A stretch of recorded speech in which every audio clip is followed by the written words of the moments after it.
ভিকটিমের পিতা পরেশ এই মর্মে এজাহার দাখিল করেন যে তার ছেলে খোকনচন্দ্র দাস পেশায় একজন পল্লী চিকিৎসক এবং পাশাপাশি ডামুড্ডা থানাধীন কেওরভাঙ্গায় ওষুধের ফার্মেসি এবং মোবাইল ব্যাংকিং বিকাশ নগদ রকেট এর ব্যবসা করতেন।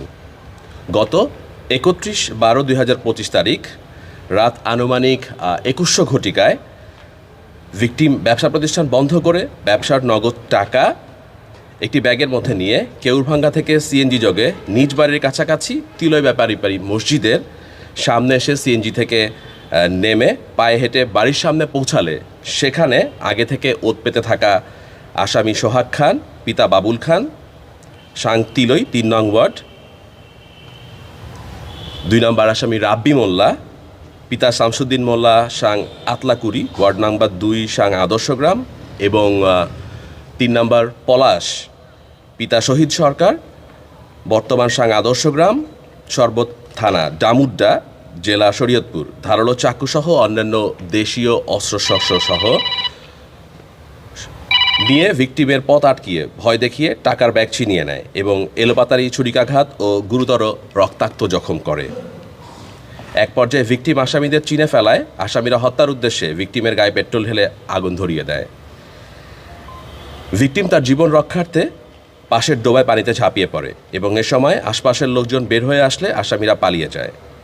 আসামিদের ছুরির আঘাতে ভিকটিমের মাথার বাম পাশে, বুকের ডান পাশে, নিচে এবং পেটে গুরুতর জখম হয়।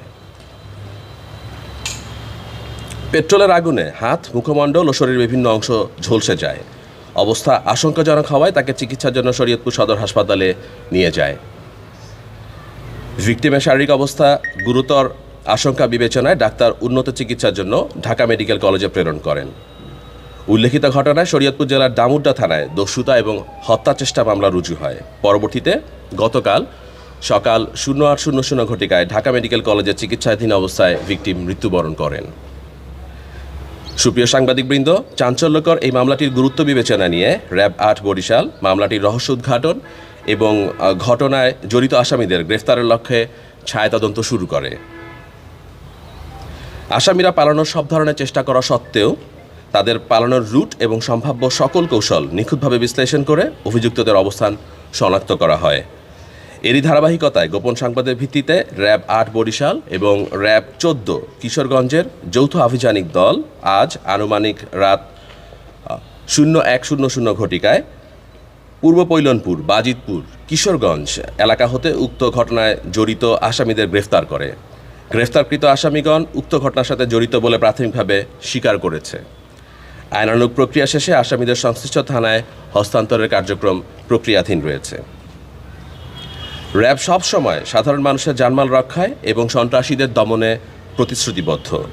প্রাথমিক তদন্তে এই তথ্যপাত্রগুলো পেয়েছি এবং বিস্তারিত তদন্তে আমাদের বাকি সব তথ্য বের হয়ে আসবে বলে আশা করছি এবং সেই সাথে ঘটনার আলামত হিসেবে ঘটনাস্থল থেকে এই ছুরিটি ইতিমধ্যেই উদ্ধার করা হয়েছে বলে আমি আপনাদের সবাইকে জানাচ্ছি।